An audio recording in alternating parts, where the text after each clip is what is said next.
It's The World This Week, 7 days, 4 Paris-based correspondents, 1 hour. The World This Week in partnership with The Daily Beast. Christopher Dickey is foreign editor. How are you, sir? Glad to be here. Glad you could make it. Glad to welcome as well Ana Navarro Pedro, Paris correspondent for the Portuguese news weekly Visão. Indeed. Nice to see you. Nice to see you as well. Elena Gabrielan of the Russian language service of sister station Radio France International. How have you been? Great, thanks. And Andreas Evagora, who is senior producer for Olympic programming at Eurosport. How are you, sir? All good. Good to be here. The World This Week on Facebook and Twitter, hashtag World This Week. It is a football mad world for 1 month. All eyes on Russia as it hosts its biggest sporting event since the 1980 Summer Olympics. The hosts surprising even themselves in the World Cup opener with a resounding 5-0 thumping of Saudi Arabia. We know that today 1 million people are watching us. All of Russia and our hearts are together with you today. Friends, come on, let's embrace today. Our victory unites us all in the Russian nation. Россия! Россия! Россия! Elena Gabrielan, your thoughts? Because we'd heard the president playing down expectations before the tournament. Well, by myself, I'm quite surprised by this score 5-0. It is, especially when we know that this generation of Russian footballers are not really very, very strong as it was, for example, 10 or 15 years ago. But for Putin, he won his game. He organized this World Cup, and for him, is it a big campaign, a PR campaign, for not only abroad, but also for domestic policy. He wants to show this and support this patriotic spirit in the country that we are able to organize such kind of event.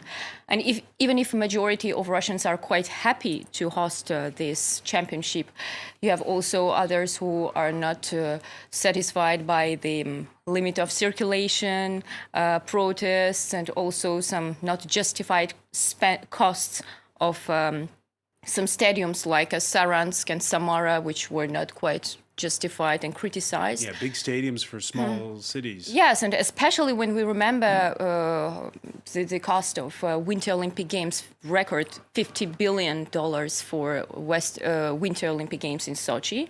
And still in Sochi, you have some infrastructure problems. All right, I want to get the panel's reactions on everything you've just described. But first, Andreas, what did you make of that opening ceremony before it even began that featured 90s teen idol Robbie Williams making a rude gesture? What was that all about? I'll be honest, I can't stand Robbie Williams, and as soon as I saw him, I just turned the TV off. I'm not at all interested in opening ceremonies. I understand their importance. This is reflected glory. There'll be a feel-good feeling in Russia, but these are really very temporary things. I mean, I remember being in Belo Horizonte during the 2014 World Cup when Brazil got thumped 7-1. And Brazilian after Brazilian was coming up to me and saying, look, this is the end of Brazil. This country is just finished. And I was like, what are you talking about?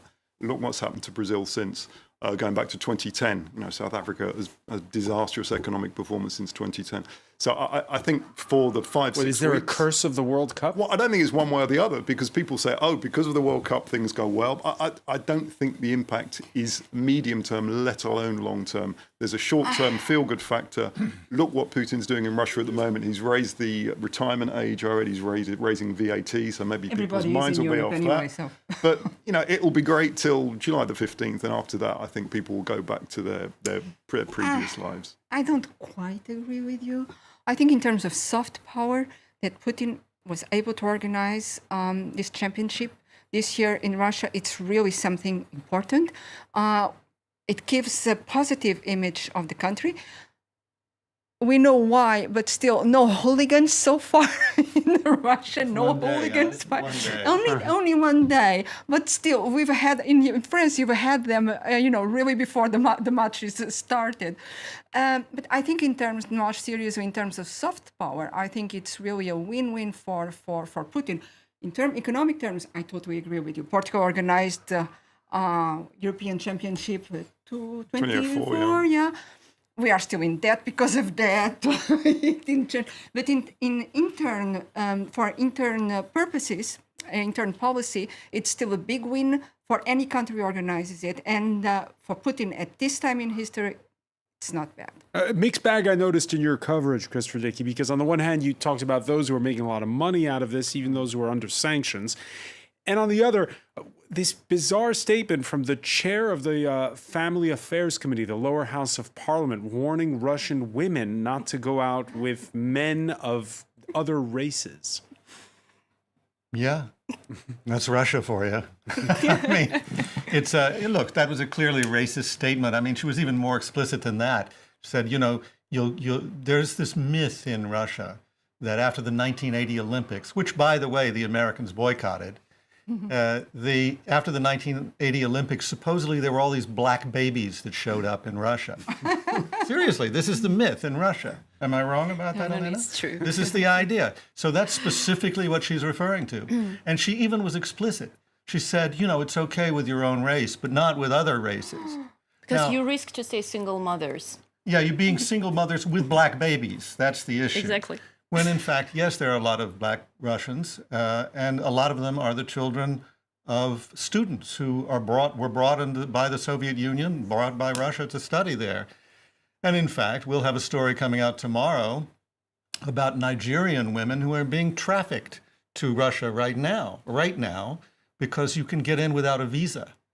And all you need is a fan ID and a ticket, and you can get in. And so there are lots of Nigerians who are being trafficked. So to for Russia every right now. possible good story, there are probably 10 bad news stories about Russia, which is why it's a gamble. I mean, Russia might come out of this with a better image. It might come out with an image that's a hell of a lot worse for the reasons you're talking about. Well, but for me, I mean, I should recuse myself from this because you don't like opening ceremonies? I don't follow football, soccer, any of this at all. But from a political point of view, these games should never have happened. This should have been boycotted exactly the way the 1980 Olympics were boycotted.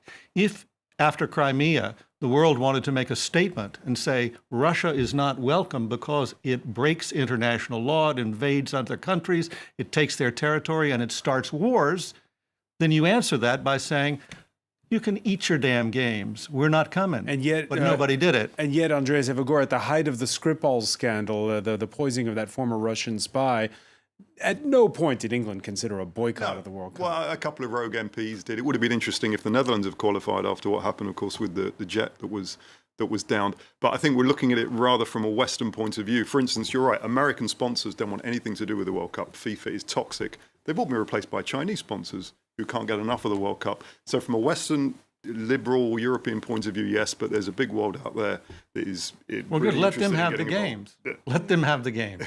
All right, one man who Putin seems to appreciate in this context is the new boss of FIFA, Gianni Infantino, who took over after bribery scandals at the world's football governing body in 2016. I would like to express special thanks to Mr. Infantino and underline his commitment to the ideals of sport and justice, and of course his consistently positive attitude towards our country. We know that Infantino has become the leader of FIFA during difficult times, but he's preserved like a real fighter. He's persevered like a real fighter. Ana Navarro Pedro, we've been talking about the issue of values and when you take a stand. The point is that, when Vladimir Putin is speaking, there is a values battle taking place over this World Cup in a way. Exactly. And let's not forget it, with the background of America or some Americans believing that Putin has tampered with their elections and that he owns the current president of the United States somehow. So if you put this background on the scene, then yes, it's absolutely two worlds at conflict through his words. Earlier, you were mentioning all the different venues. Some of them are white elephants. They'll never be able to fill the stadiums once the tournament is over.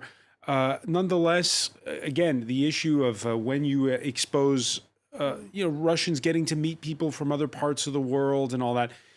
We saw a surprising image, which was the Egyptian team. Its training ground is in Grozny, and the leader of that republic, Ramzan Kadyrov, who actually went to go get Mo Salah, the star Liverpool striker, to bring him over to the pitch because he wasn't training. Your thoughts on that?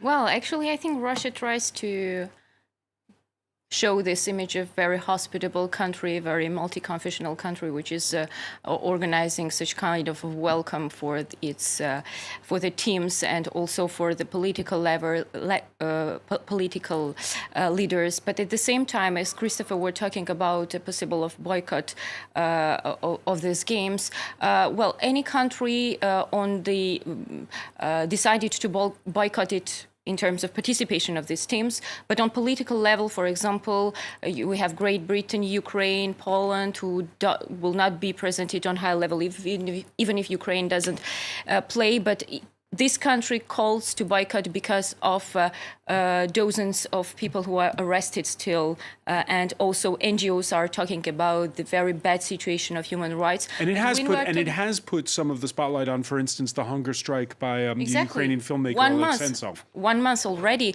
And when we are talking about the values and about this very high level and image of Russia, we shouldn't forget also this side of Russia, which is not on a very democratic way treating the human rights. Andrea Sevagora, you were mentioning earlier how Russia's toxic to a lot of U.S. sponsors. Also toxic, it seems, is Iran, what with Nike dropping its sponsorship deal for the shoes during the World Cup. Your thoughts on that? Yeah, this puts everyone in the spotlight, the sponsors, people who are there, people who are not there, and Vladimir Putin himself, whatever he does. Remember going back to the Sochi Olympics that you were talking about, that happened just at the same time as Ukraine.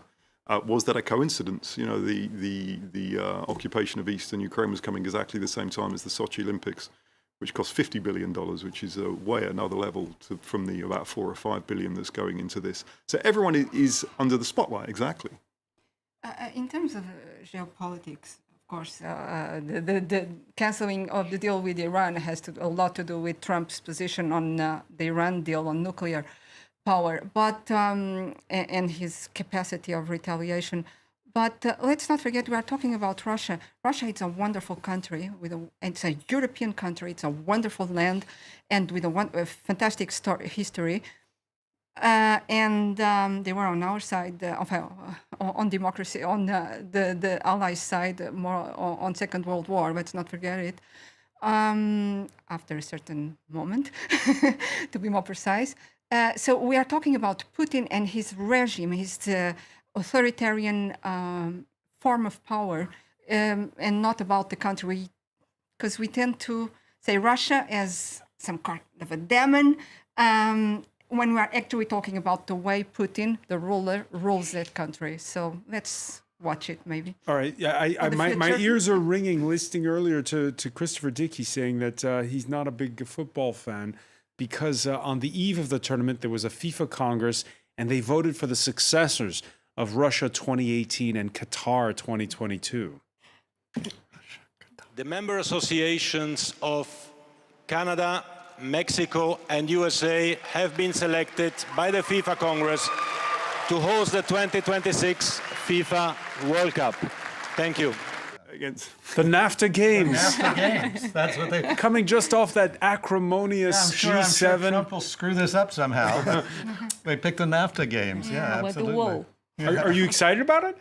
No, not in the least. No, absolutely not. But, you know, look, ever since I was a young teenager, and we are talking a long time ago, we've been hearing that soccer was coming to the States, that this was going to be the sport in America.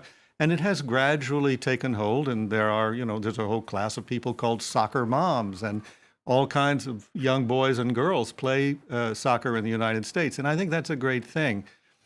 But the interest in it as a spectator sport, zip. Nonetheless, I'm really, really sorry for Morocco. My heart bleeds for them. Yeah, fifth time unlucky there. They were never in with the chance because this is a 48-team World Cup. I mean, everyone's going to qualify for this World Cup. and there's no way Morocco is going to be able to host so many countries. Although, don't forget that there was a joint World Cup held in 2002. No, believe me, a 48-team World Cup is going to be a nightmare to organise for anyone. Sepp Blatter said that 2002 was a disaster between two countries, Japan and South Korea. So organising that between the three is going to be a real challenge. But it just came down to how many stadia they have. You need a huge infrastructure for that. That's why NAFTA won against very little competition, with all respect to Morocco. If the United States is not at war with Canada by then, but we'll see. If you can travel back and forth, it would be tough if you can't. Over Twitter, Donald Trump's been crowing about that winning bid with Canada and Mexico. He's also been answering critics who say he gave away too much during that Singapore summit with North Korea's leader, Kim Jong-un.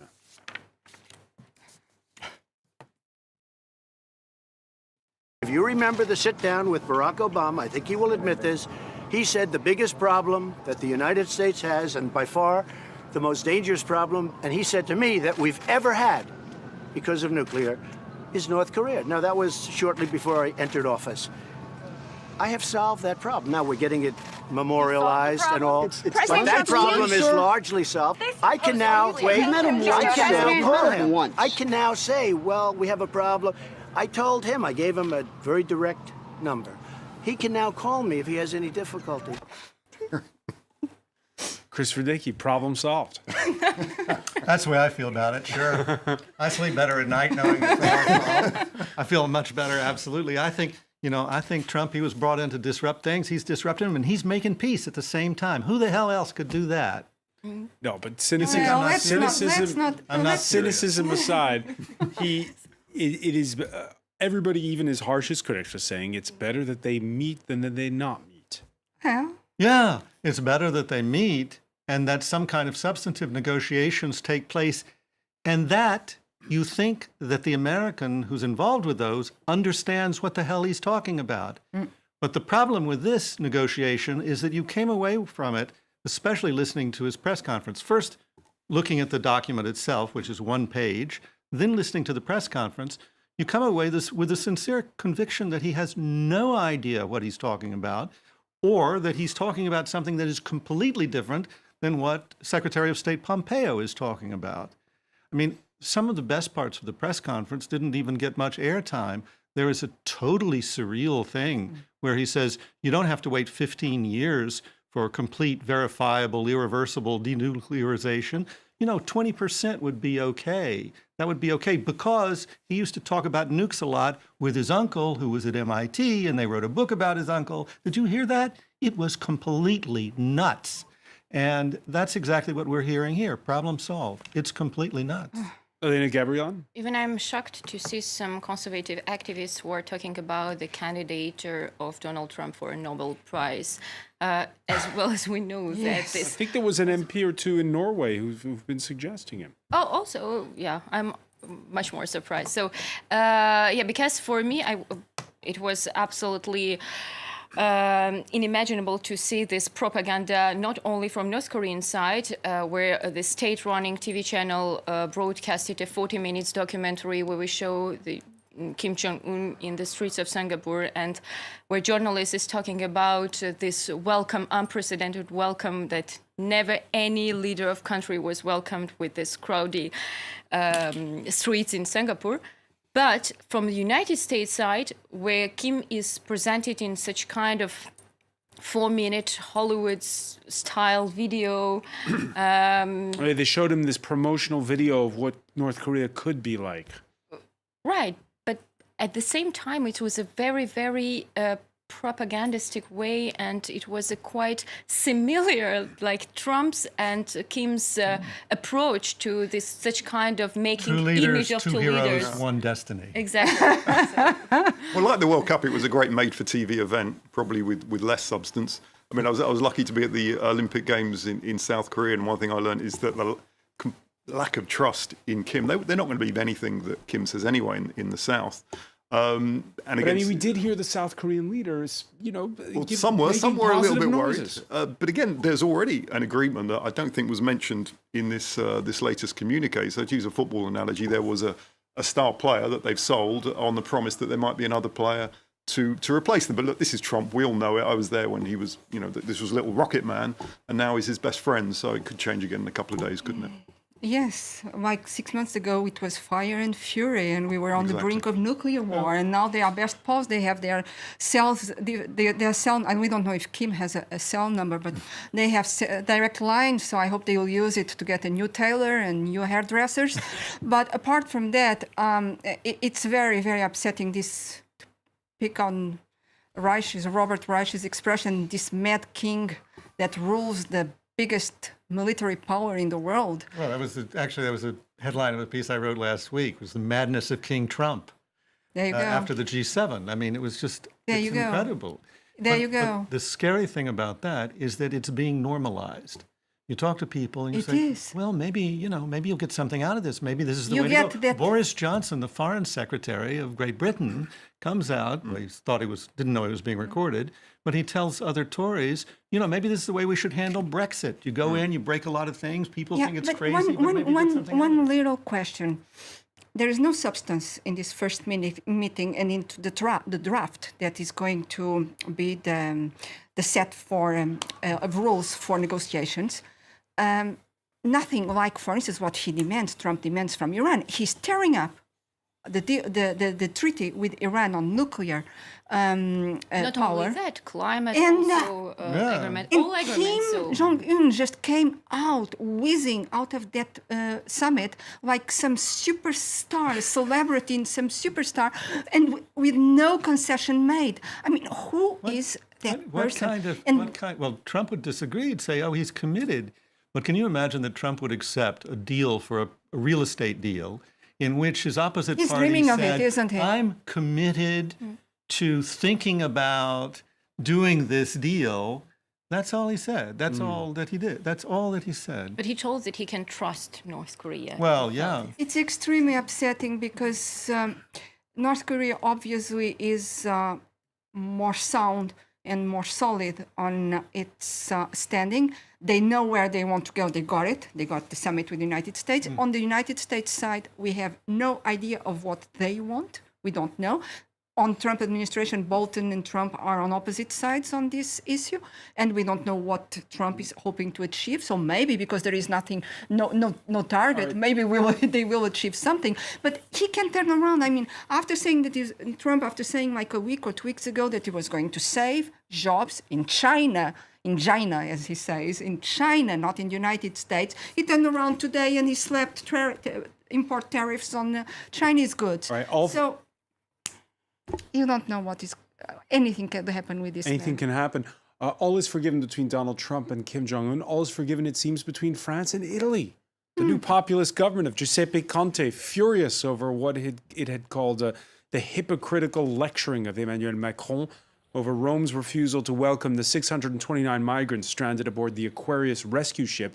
By Friday, Conte was talking of being in total agreement with his, quote, friend Emmanuel. And the French president was playing advocate for his Italian cousins. In recent years, Europe has lacked effectiveness and solidarity.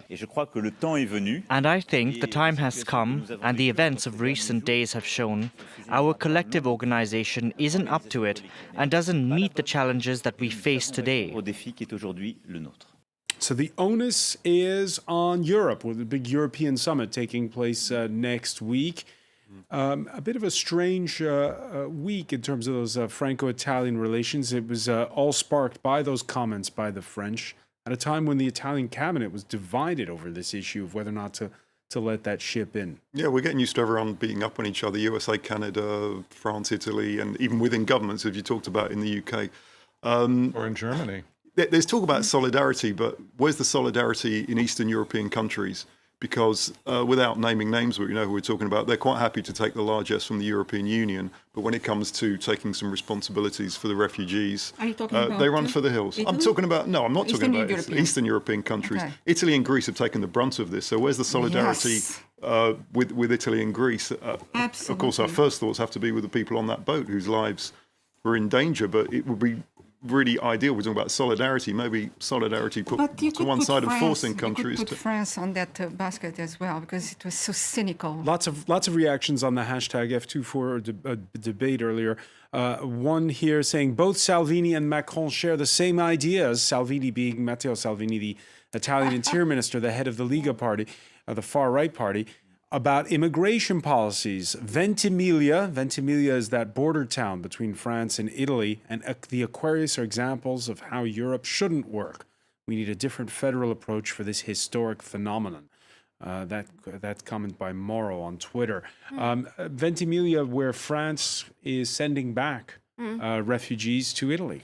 Well, that's why the reaction of Emmanuel Macron when he's saying that Italy is irresponsible and cynical, it is really very strange, because if France were accepting these refugees and making really strong declarations towards Italy, I would understand. But after 3 days of silence of French authorities, when even in his own party Emmanuel Macron is criticized for this silence, then he is coming out and saying, well, you are cynical and irresponsible. So, and finally, who is the most human European country who is accepting these migrants? Spain. So, Well, the new government in Spain. New government, socialist government, right? Exactly.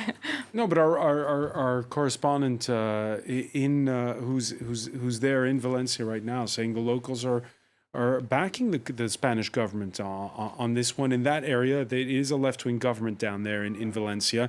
When it comes to Italy, we're still wondering when we see Giuseppe Conte at the Élysée Palace, who's the man behind the throne? Because he's not himself a politician, he's a technocrat. And all week long, we haven't heard much about the Five-Star Movement. It's all been about the Interior Minister, Matteo Salvini, the leader of the far-right League. Well, that's right. Although I think Luigi Di Maio, who's the five-star leader who's in the government, I think he was responding to what was perceived as, rightly so, as a French insult.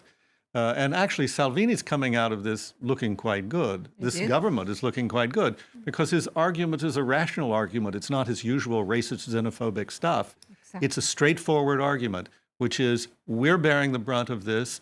Nobody in Europe is helping us. France is bitching about it, and they don't do a damn thing about it. Yeah, and earlier this week, Italy took in another 900 aboard 2 ships. Yeah, and he's getting himself tied in knots, though, because he wants to stop these rescue vessels like the Aquarius. Called it a cruise ship. And well, so he wants to stop these ships like the Aquarius, rescue vessels, which often pick up the migrants very close to the shore of Libya and bring them to Italy. But there's a problem now that people haven't focused on. We had an excellent article about it, which is that an American warship off the coast of Libya picked up 40 migrants who were in a sinking ship. They didn't pick up the bodies of 12 others for some reason, but they did pick up those 40, and now the American warship doesn't know where to go. Yeah, the USS Trenton, and it was on its way, for military maneuvers? We're not sure exactly what it was doing, but it was out there about, some miles off the coast of Libya, and it saw this boat and it did the right thing. Because that's what the human traffickers do now. They don't bring them all across to Europe anymore. They just get them off Libyan territorial waters and leave them drifting on the sea. Well, exactly. And so that's why we have these Aquarius and all these, and waiting for cargo or military ship or all these humanitarian organizations going to pick them up, but there are more and more dead people. But the position of Paris, Macron just made a fool of himself in Europe this week with everything that has been explained, because France is the first country, and Salvini told it in a very quiet... You're saying he made a fool of himself, but a majority of the French people don't want to take in more migrants. They don't want to take more migrants, but then you cannot use arguments of saying that Italy was irresponsible and hypocritical, and cynical, because he was being himself hypocritical. And when his Salvini, own party is split, so he has some people within his party who whatever are for and some are against. We know that he's preparing the next elections with this position, and hoping to grab more right-wing electorate. We do understand it, but he also has a stance in Europe, and he came along as the white Chevalier Blanc, the white White horse. the white knight of the fight for Europe, and you cannot do it going against the new government in Italy. You may not like it. It's very upsetting to a founder country of the European Union. Just let me finish, please. Being, I know having this kind of government, right, populist government, but it was the wrong fight that Macron picked. It was the wrong one because the facts are against him, and that's what Salvini did. And Salvini tailored himself stature of statesman with this story. On top of it, you hear here in France, Macron, when he got these rebukes from Italy that are, you cannot answer it, he just said, look at who's talking.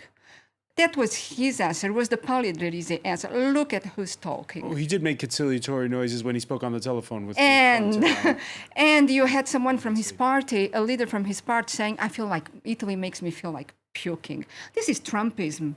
Well, it's Trumpism in the way of communication, because years ago this would have been done in private. Now it's done on Twitter. That's got to be an influence, surely, of Trump. This is people having this public argument. I know people have always argued. Macron tried to stay silent at the beginning of the week, and people were saying, "Why aren't you speaking out?" Because his own party is completely divided on this. Look, issue. in the world of social media, everyone in the public eye has to have a strong opinion on everything all the time. No one can stay silent. And that's maybe where Trump is leading, if you want to put it that way. Well, this is he just puts it all out there on Twitter. Yes, but you cannot. This is Europe. This is not the United States. Even for the United States, there are people just, their chins dropping, their jaw dropping. Yeah, is it impossible to hold your tongue? Oh, is it? Oh, well, I hold the my president? tongue all the time. I mean, I never say what I think. If you're the president of the republic. If you're the president. I'm not the president yet, so. Yet. But I think that it would be wise for any president to hold his tongue or hold his fingers, short though they may be, from, doing this kind of thing. I don't even want to go down the road of Trump and Twitter. It's like so obscene. I always wonder where he is when he's tweeting early in the morning, a time when most people are in the bathroom. The migrant crisis, by the way, we were talking about how it's really putting to the test Macron's coalition, this centrist coalition. It's also testing Germany's grand coalition government. But it's not the Social Democrats that Angela Merkel's worried about. Instead, her conservative Bavarian sister party, the CSU, its boss, Horst Seehofer, met separately from the chancellor with the Austrian chancellor in Berlin this week, Chancellor Kurz, in coalition in Austria with the far right. And guess who takes over the rotating presidency of the EU next month? I had a phone conversation with the Italian Interior Minister Matteo Salvini yesterday, and it was his wish that Rome, Vienna and Berlin, on the level of Interior Ministers, should cooperate on security, the fight against terrorism and on the key issue of migration. I have accepted, and we have talked about it. Ich habe das angenommen, wir haben das heute ausgetauscht. In our view, we need an axis of the willing in the fight against illegal immigration, and we are happy that with you as German Interior Minister, we have a strong partner in the fight. Great choice of words. Elena Gabriel, on an axis of the willing. Well, I'm quite surprised seeing how not only European Union is divided from east to west, but also in this old European Union is also divided in this issue. And I think that this problem between Italy and France make much more difficult to find a solution at the end of June during the European Council. And I remember I've read in a French newspaper that the first reaction of Emmanuel Macron was to some of ministers were quoted in the newspaper, that the reaction of Emmanuel Macron was to accept these migrants, but then he thought that it would not be a short-term solution of the problem. He wants to suggest a long-term, but I wonder in which way accepting these migrants would be the problem for looking for long-term solution, and what he will suggest exactly, maybe to adopt the quotas in this old Europe, whereas Eastern European countries are against, and we know that Italy, Greece are much more suffering from this migrant crisis. So maybe to try with them or 6 EU countries to divide these migrants between them if Eastern Europe is not involved. Finally, because we're running short on time, I've got to ask, what's in a name? For 27 years, the nation known as the former Yugoslav Republic of Macedonia has been left out of the European Union and NATO because the Greeks object to the use of the name of the northern province of, Macedonia. This week saw a historic compromise to allow the government in Skopje to use the name Northern Macedonia. It's cost the Greek Prime Minister a vote of no confidence, one that Alexis Tsipras is confident he can override when the vote comes this weekend. Still, you see the nationalists demonstrating outside Parliament in Athens. North of the border, the president is squarely siding with the opposition. My position is final, and I will not yield to any pressure, blackmail, or threats. I will not support or sign such a damaging agreement. Thank you. Which way is this going to go, Andreas Evagora? Oh, who knows after 27 years, but people seem to look at this issue with some mirth. But look, this part of the world is amazingly inflammatory. It's not just the name, it's obviously the recognition of a name. And it's very, very important. I remember when Macedonia first started calling itself Macedonia, the Greek Postal Service, if they saw a letter with Macedonia, they would throw it in the bin. Yes. It didn't exist. I mean, this does affect people's lives. And in this part of the world, names are extremely inflammatory and historic and important. Just look at the Western Balkans. So it has to be treated really with kid gloves by all concerned. You asked what's in a name in Europe? It's blood and soil.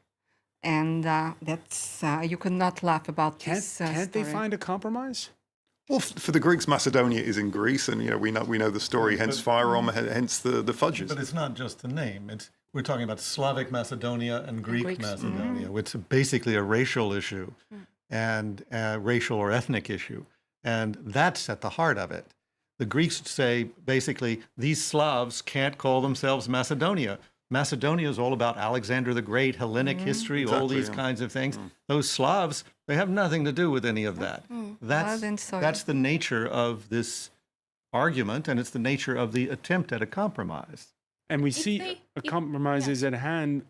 Yes, and if this issue is really resolved, it would be really the illustration that NATO and EU membership perspective can resolve conflicts, because right now Macedonia could not be member of EU and NATO as soon as this conflict is not resolved with the neighbor countries. It's not just an issue in that part of the world. Look, in Great Britain, there's still arguments. Is it the United Kingdom of Great Britain and Ireland? When they go to the Olympics, the Northern Ireland insists that Northern Ireland is in the name of the country, and now people are starting to call the country Britain and not United Kingdom of Great Britain and Northern Ireland. So, these are sensitive issues. What can be closer to people's hearts and nationality than the name of their country?